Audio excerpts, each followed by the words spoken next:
거래량이 이 줄어드는 이 현상을 가지고 하락의 징조처럼 표현하시는 분이 있는 것 같아요. 되게 우스운 말이라고 생각이 들어요. 네. 호가를 급하게 높여버리는 내부자들이 그렇기 때문에 자연스럽게 수요가 줄고 있다. 그래서 점차적으로 하락기로 갈 거다. 이렇게 분석하시는 분들도 있던데 저는 중간에 한 단계가 빠졌다고 봐요.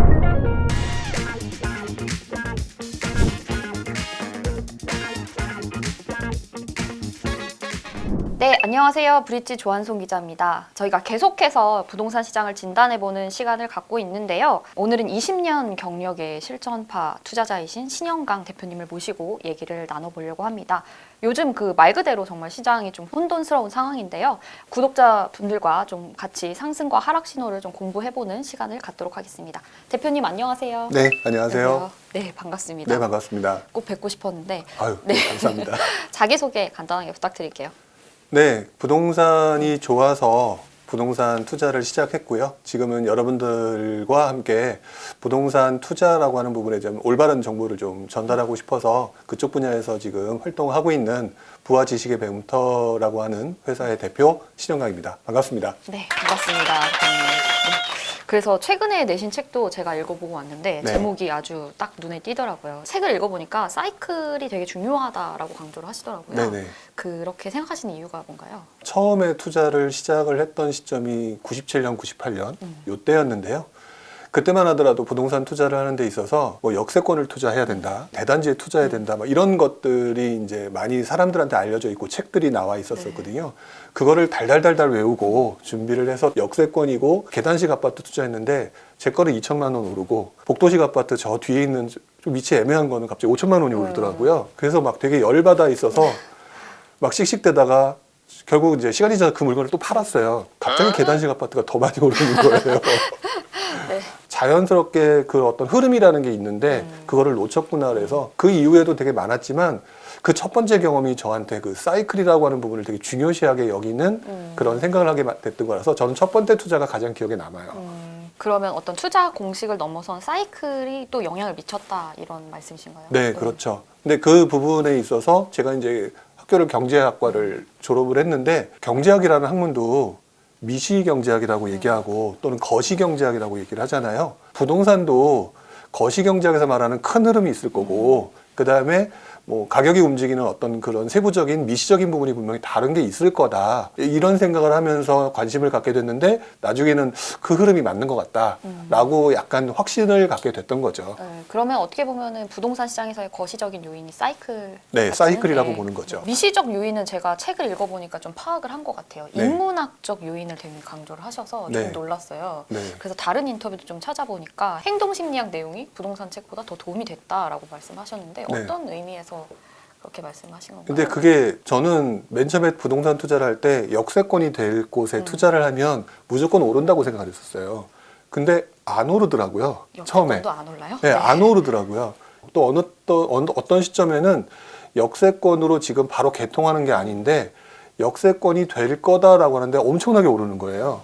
그 상황을 보면서 아니 역세권이 오른다라고 하는 큰 그림은 맞는 것 같은데 이왕이면 내가 투자하고 난 다음에 오르고 싶을 거잖아요. 그래서 그러다 보니까 그 부분을 이유가 분명히 있을 거다라고 했는데 우연히 이제 제가 심리 관련된 책을 읽다가 사람들이 똑같은 상황을 보고도 행동하는 게 달라진다라는 거를 보니까 이거는 분명히 부동산 투자에 있어서 굉장히 도움이 되는 걸 거다 이런 생각을 하게 됐고요. 역세권이 지금 당장 개통이 되는데 안 오르는 지역 같은 경우는 예를 들어서 너무 외곽에 있거나 또는 그 시기가 침체장이라서 부동산 시장은 끝났다거나 이러면 정말 안 오르더라고요. 근데 상승장이 좀 시작되고 부동산 투자에 관심이 되게 많거나 이런 시점이 되면 아직 뭐 개통은커녕 이제 그 동네의 역세권을 완성시킬 거야 라고 하는 의지만 나온 그 예타통과 이런 것만 보고도 갑자기 급등하는 상황이 나타나는 거를 봤거든요. 이게 바로 사람들의 행동이 그 상황에 따라 이렇게 달라지는구나. 오히려 이 부분을 이용하는 투자가 훨씬 더 도움이 되겠다. 그러면서 약간 좀 심리적인 부분에 미친 듯이 파고들었던 것 같아요. 다양한 요인이 사실 복합적으로 작용을 하잖아요. 네. 호재여도 어떻게 받아들이냐가 또 되게 다르고 네. 하더라고요. 그래서 이제 본격적으로 사이클에 대해서 조금 네. 얘기를 해보려고 합니다. 이 사이클을 강조하는 분들이 여러 분 계시더라고요. 네. 그런데 보는 분마다 상황을 해석하는 게 조금 다르더라고요. 네. 지금 시장을 어떤 분은 침체기라고 보시는 분도 있고 네. 근데 대표님께서는 지금 상승장 후반이라고 네, 보시는 그렇게 거죠? 보죠. 네. 이게 딱 떨어지지가 않는 것 같아요. 저는 지금 이제 상승장 후반부라고 얘기를 했더니 많은 분들이 그러면 다음에는 쇠퇴기네요. 네. 막 이렇게 얘기를 하시는 분들도 있고 또는 상승장 후반부니까 그 다음에 얼마 정도 더 가야 되나요? 뭐 이렇게 물어보시는 분이 있어서 이 사이클이라고 하는 부분을 그냥 단순히 저는 이거는 제가 어떤 단어를 선택하는 거에 따라서 그분들이 생각하는 대로 받아들이는구나. 약간 이런 생각을 좀 했던 것 같아요. 근데 중요한 거는 지금 현재 상승장 후반부임에는 틀림이 없지만 조금 더 이 시장은 더 갈 거라고 보여지고요. 쇠퇴기라고 하더라도 네. 투자가 안 되거나 그런 시장이 아니기 때문에 이 사이클이라고 하는 것들이 딱 떨어지는 시장이 아니고 그 시장에 맞춰서 본인들이 조금 더 그 상황이 어떻게 돌아가는지를 좀 이해하시려고 접근하시게 되는 게 맞는 거지. 누가 말하는 사이클에 저 같은 경우는 이제 급등기라고 표현도 하거든요. 급등기라고 하면 사람들이 이렇게 생각하시는 것 같아요. 엄청나게 오르는구나. 네. 네. 근데 엄청나게 오르는 시장을 지금 말씀하신 것처럼 어떤 분들은 조정기 또는 정책이라고 표현하기도 하시는 것 같아요. 근데 이 급등장이요, 너무 많이 올랐기 때문에 누군가는 그 마음이 좀 조급해지어서 살려고 하는데 사실상 집을 가진 사람들은 매물을 안 내놓는 시장이에요. 그래서 그 결과물로 정체 상황이 발생되기도 해요. 그러니까 상승장에서도. 그렇죠. 그러니까 그것을 그 전문가라고 하는 분들이 어떤 관점으로 포커싱을 하느냐에 따라서 그 단어를 표현했던 거이기 때문에 그 단어 자체로만 판단하셔서 접근하지 말고요. 현상에 좀 더 집중하시는 게 맞다라고 생각이 들어요. 그러면 요즘 현상을 조금 더 얘기를 놓으면 요즘에 거래량이 작년 대비로 해서 그렇게 많은 상황은 아니잖아요. 네네. 그런데 체결될 때마다 신고가가 나오고 있고 네. 전세값은 오르고 있고 이대로 꺾일까? 이게 뭐 계속 갈까? 네. 잠깐 주춤한 건가? 네. 이렇게 고민을 하시는데 일단 저 같은 경우는 지금 꺾였다라고 보고 있지는 않아요. 특히 이제 주식 같은 경우 얘기를 할 때 보면 거래량이 줄어들면서 가격이 하락하는 경우가 많다. 네. 보통 이렇게 많이들 말씀을 하시잖아요. 저도 그 말에 대해서 굉장히 동의를 하는 편인데 그거를 공식화시켜서 거래량이 줄어들면 집값은 떨어진다. 뭐 이렇게 표현하는 것도 되게 우스운 말이라고 생각이 들어요. 그게 이제 약간 심리적인 상황이 달라지는 거라고 보는 건데 요즘 같은 경우는 그 전제에 무슨 현상이 나타났기 때문에 그 이후에 거래량이 줄어드는가를 봐야 된다고 생각을 하거든요. 네. 첫 번째로 저는 지금 현재 거래량이 이 줄어드는 이 현상을 가지고 하락의 징조처럼 표현하시는 분이 있는 것 같아요. 네. 근데 저는 그 말에 절대적으로 동의할 수가 없는 게 오히려 그 전에 나타난 현상을 보게 되면 오히려 떨어지는 징조는 지금은 아니다라고 보여지거든요. 그게 왜 그러느냐? 일단 기본적으로 지금 현재 상황에 그 사람들의 모습을 보게 되면은요. 상승장을 되게 많이 경험을 하고 있어요. 그렇죠. 몇 년 동안. 네, 그래서 지금 집을 사야 된다는 생각이 상당히 많은, 숫자적으로 많은 상황이죠. 그러다 보니까 집을 가진 사람과 집을 가지지 못하는 사람들의 심리 상태가 달라요. 그래서 집을 가진 사람들은 속된 말로 표현을 하다 보면 지금 완전히 편한 마음 상태라고 보실 수 있어요. 집값이 올라간다라고 얘기하는 사람들이 더 많고요. 그리고 또 거기에다가 요즘에 공급 부족 얘기 많이 하시잖아요. 네. 그러니까 공급 부족 상태라고 하면 집값이 올라갈 가능성이 많다라고 하는 기본 공식들이 있다 보니까 혹시 집값이 올라갈 수 있는 거고 집을 가지고 있는 사람은 혹시나 몰라서 누군가 급해서 막 집을 살려고 하는 사람한테 한번 던질 수 있어요. 던지는데 누가 덤벼들어서 사고 싶어 한다고 한다면 바로 팔고 싶은 사람이 없을 거예요. 약간 고민하죠. 고민하다가 좀 더 올려볼까? 네. 그래서 호가를 올리게 되는 그런 상황이 발생되거든요. 그러니까 지금 현재 나타나는 현상은요.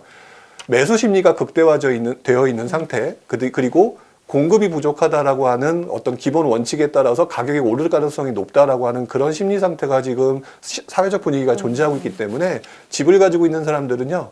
매물을 내놓다가도 다시 회수하거나 호가를 올리는 상황이기도 해요. 하지만 매수하고자 하는 사람들은 지금 마음이 되게 급하죠. 왠지 뒤처지는 상황으로 느껴지니까 그런 상황에서 분명히 누군가가 던진 물건 중에서 호가가 높아져 버린 대상물을 결국 살 수밖에 없는 상황이에요.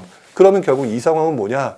매물은 줄어든 상태에서 신고가만 발생하는 거죠. 지금 현재 거래량은 없는데 아마 신고가가 계속 찍는다라는 얘기가 많이 나오고 있을 건데요. 이런 상황은 지금 현재 상황에서는 앞으로 이런 심리 상태가 계속 이어질 수밖에 없다라고 보여지고요. 아까 제가 표현을 했지만 공급 부족인 상태에다가 다주택자들이 집을 내놔서 물건을 팔아야 수익을 봐야 되는데 양도세로 다 가져가 버리니까 그나마 나올 수 있는 매물조차도 못 나오게 하는 상황이잖아요. 즉 공급 부족에 매물 출회 현상이 불가능한 현재 시장이니까 당연히 매물 자체가 없고 매물 자체가 없는 상황에서 집주인들은 호가를 더 올릴 수 있는 그런 심리적인 상태, 거기서 급한 사람들이 매수를 하는 상황. 이것들이 지금 거래량 감소와 함께 그다음에 지역마다 신고가가 나타나는 현상이 나타나는 거죠. 이제 이런 현상이 계속 어느 순간 이어지게 되면 분명히 수요는 감소하게 될 거예요. 그럴 때 어떤 신호가 나타나면서 나중에 이제 쇠퇴나 침체 상태로 넘어가겠지만 지금 현재 상태로 보게 되면 꽤 오래 갈 것 같다라는 생각이 좀 들어요. 그러니까 뭐 새 집이나 뭐 이 기존 구축이나 어쨌든 공급 부족 현상이 매도자 우위 시장으로 나타나면서 네. 지금 상황이 나타나고 있다 이런 말씀이셨어요. 사실 양도세 영향도 있긴 하지만 최근에 네. 거래량이 많지 않은 것이 매수자들이 적극적으로 나서지 않는 것이 일단 배짱 호가라고 해야 되나? 네. 이렇게 호가를 극하게 높여버리는 매수자들이 그렇기 때문에 자연스럽게 지금 매수 건수가 줄고 있고 수요가 줄고 있다. 그래서 점차적으로 하락기로 갈 거다. 이렇게 분석하시는 분들도 있던데 네. 그거에 대해서는 어떻게 저는 중간에 한 단계가 빠졌다고 봐요. 어떤 단계가 빠져요? 지금 말씀하신 것도 논리적으로 보면 100% 맞는 것 같아요. 왜? 지금 말씀하신 대로 여러 가지 규제도 들어오고 모두 들어오니까 수요가 빠지니까 많은 사람들이 지금 너무 높은 가격이니까 못 산다. 그러니까 점점 하락으로 갈 거다라고 얘기하는데 잘 생각해 보시고 또 그다음에 요즘 주변에 있는 분들의 그 모습들을 자세히 살펴보시게 되면요. 이분들이 그래서 하락으로 갈 거니까 안 사겠다라고 하는 분들도 계시지만 자세히 보시게 되면 그런데 더 올라가면 어떡하지라고 하는 생각 때문에 내가 오히려 더 적은 가격대에서 수익을 볼 만한 게 없을까라고 생각하시는 분들이 상당히 많이 늘었어요. 그래서 지금 현재 어떤 현상들이 나타나고 있냐면 우리들은 보통 이제 부동산 투자라고 하면은 대표적으로 아파트 투자를 네. 얘기하시잖아요. 근데 기사들을 자세히 살펴보시게 되면 아마도 빌라가 오른다라거나 네. 또는 아파트들이 오른다거나 이런 부분에 대한 얘기가 나올 거예요. 오피스텔이 오른다거나. 이게 왜 그러냐면 결국 아파트라고 하는 시장에서 지금 사람들의 시선이 그냥 그래서 떨어질 거가 아니라 내가 그렇다면 이거를 대체제를 통해서 수익을 볼 수 있는 대상이 무엇일까라고 하는 단계로 지금 접어들고 있다는 거죠. 그래서 지금 현재 그리고 이런 모습은요. 지난장 후반부에도 동일하게 나타났었어요. 제 기억으로도 2005년도, 2006년도에는 지금처럼 미친 장이라고 그랬었던 것 같은데 재밌는 거는 그 다음에 나타났던 현상이 그래서 집값이 떨어진 게 아니라 그래서 사람들이 그동안은 거들떠보지도 않았던 서울의 소형 아파트가 올랐고요. 그 다음에 서울에 있는 빌라들, 심지어 더 나아가서는 서울의 빌라도 올라가니까, 오피스텔도 올라가니까 인천, 경기도에 있는 빌라의 가격도 올라가는 그런 현상들이 나타났죠. 이렇게 하는 현상들이 나타나고 난 다음에 많이 알고 계시겠지만 그때 각종 우리나라의 상황, 외국의 상황에 따라서 나중에 이제 금융위기가 와서 이렇게 약간 좀 무너지는 현상이 나타났는데 그 현상 바로 직전까지는 사람들이 그래서 집을 안 산다가 아니라 그래도 사야 된다면 어느 것을 선택할까라고 하는 쪽으로 사람들이 접근하더라는 거죠. 그래서 이번에도 지금 되게 눈여겨보고 있는 것 중에 하나가 신문기사에서 나타나는 것 중에 하나가 요즘 들어서 소형 아파트에 관심이 늘어나고 있다라든지 네. 또는 빌라에 관심이 늘어나고 있다 또는 쳐다보지도 않던 원룸 아파트에 대해서도 원룸 또는 1.5룸에 대해서 움직임이 나타나고 있다. 이런 현상으로 지금 나타나고 있다고 보여져요. 네.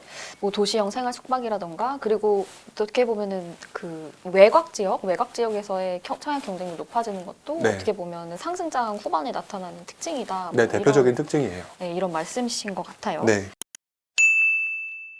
앞선 두 차례 경험 때문인지 몰라도 금융위기나 어떤 외부 충격에 대해서 되게 걱정하는 분들이 많아요. 일단은 지금 미국뿐만 아니라 유럽 각국에서도 통화 정책을 좀 바꾸는 상황이고, 그래서 좀 걱정하는 분들이 많은데 다른 인터뷰를 참고해 보니까 사실 금융위기도 직접적인 변수는 아니었다. 과거 하락기에라고 언급을 하신 것 같아서 네. 그렇게 생각하신 이유가 뭔지. 조금 전 이제 해석을 어떻게 보면은 이제 너무 공포감에 갖고 계신 분들한테 하는 표현이었는데요. 금융위기라고 하는 자체의 무서움은 다들 알고 계실 거예요. 그 부분이 분명히 부동산 시장의 하락에 영향을 미친 거는 분명히 맞다고는 봐요. 중요한 거는 하락이라고 하는 것들을 가지고 되게 고민들을 하시면서 지금 뭐 예를 들어서 내 집 마련이라든지 이런 걸 안 하시려는 분들한테 꼭 이렇게 좀 경고의 메시지를 드리고 싶어서 던진 말이거든요. 금융위기 자체는 결국에는 부동산 시장에 영향을 미치는 게 아니라 모든 시장에 영향을 미치는 것 같아요. 근데 금융위기 자체가 무너짐이 와서 부동산 시장이 하락했다고 하더라도 사실상 내가 견뎌낼 수 있는 정도의 그 상황이라고 하면 부동산 시장은 잠깐 주춤하다가 올라가는 모습을 보여왔었어요. 항상. 그래서 예전장에 뭐 가장 큰 기억 중에 하나가 IMF 97년 IMF 위기가 가장 크게 하락했던 시점인데 그 위기 직후에 한 1년 정도 있다가 98년, 99년부터 다시 회복장이 있었었고요. 네. 그 다음에 2008년 금융위기가 왔었음에도 불구하고 재밌는 건 2009년에 다시 상승장이 한번 오긴 왔었어요. 물론 그 이후에 다른 요인들 때문에 또 침체가 좀 길어지긴 했지만 그래서 투자를 하시려는 분들이거나 내 집 마련을 하시려고 하는 분들이 이 금융위기라는 것이 뭐 흔히 말하는 뭐 약간 좀 종말론 같이 좀 큰 것처럼 받아들이지 않으셨으면 좋겠다고 생각을 하시는 차원에서 그렇게 말씀을 드렸고요. 금융위기 자체에서 나타난 현상은 금융적인 현상이잖아요. 네. 결국 바꿔 말하면 이거를 자금 경색의 시장이에요. 이때 레버리지를 급격하게 해가지고 굉장히 여러 채 수십 채 하셨던 분들이 무너져 있는 시장이고 그 물건들이 나오기 때문에 가격이 크게 떨어지는 것처럼 보이는 거지 사실상 그렇지 않았던 분들은 금융위기에 너무 큰 영향을 받지 않으셨어요. 오히려 그때 무너지신 분들의 그 물건들을 싸게 사서 다시 퀀텀 점프의 시장에 접근하시는 기회로 삼으셨던 분들이 있다라고 저는 생각해서 금융위기 자체를 부동산 시장의 엄청난 하락의 트리거로 보지는 않았으면 좋겠다. 오히려 기회의 장이기도 하기 때문에 감당할 수 있는 정도로 내 집 마련을 하시고 그다음에 투자를 하셔라. 이런 차원으로 금융위기에 대해서 너무 크게 신경 쓰지 마라. 이렇게 표현을 했다고 보시면 될 것 같아요. 근데 어쨌든 장기적으로는 인플레이션 현상을 보면 부동산의 자산 가치는 상승하기 때문에 네. 그런 의미신 것 같아요. 네. 단기적으로는 그럴 수 있어도. 네. 근데 아무래도 지금 타이밍에 따라 사실 이게 손실이 또 달라질 수 있기 때문에 네. 꼭지에 사는 게 아니냐 뭐 이런 우려를 굉장히 많이들 하고 계시는 것 같아요. 네. 그렇죠. 근데 꼭지에 사느냐라고 우려를 하시는다고 보면은 저는 그 단기적인 관점이라고 봐요. 많은 분들이. 그 말이 틀리지는 않거든요. 왜냐하면 내가 예를 들어서 한 8억에 샀는데 10억이 되는 건 좋은데 사람들의 심리가 되게 묘한 게요. 10억이 되면은 8억에서 10억이 2억이 올랐잖아요. 나는 8억에 샀기 때문에 2억이라는 수익을 본 거거든요. 그게 만약에 9억으로 떨어지면 사람들은 냉정하게 판단하면 1억의 수익이거든요. 그렇죠. 근데 1억의 손해라고 받아들여요. 항상 사람들은. 그런 부분이기 때문에 저는 하락장이 오더라도 그렇게 좀 여유 있게 생각을 하시게 되면 나중에 퀀텀 점프로 인플레이션 때문에 나중에 전고점을 돌파를 하게 되면 더 많은 수익이 오기 때문에 단기적인 그 1억의 하락 뭐 이런 얼마 정도의 하락 부분에 대해서는 크게 개념치 않고 투자라고 하는 부분을 바라보시는 게 맞다. 원래 부동산은 무거운 움직임을 보이거든요.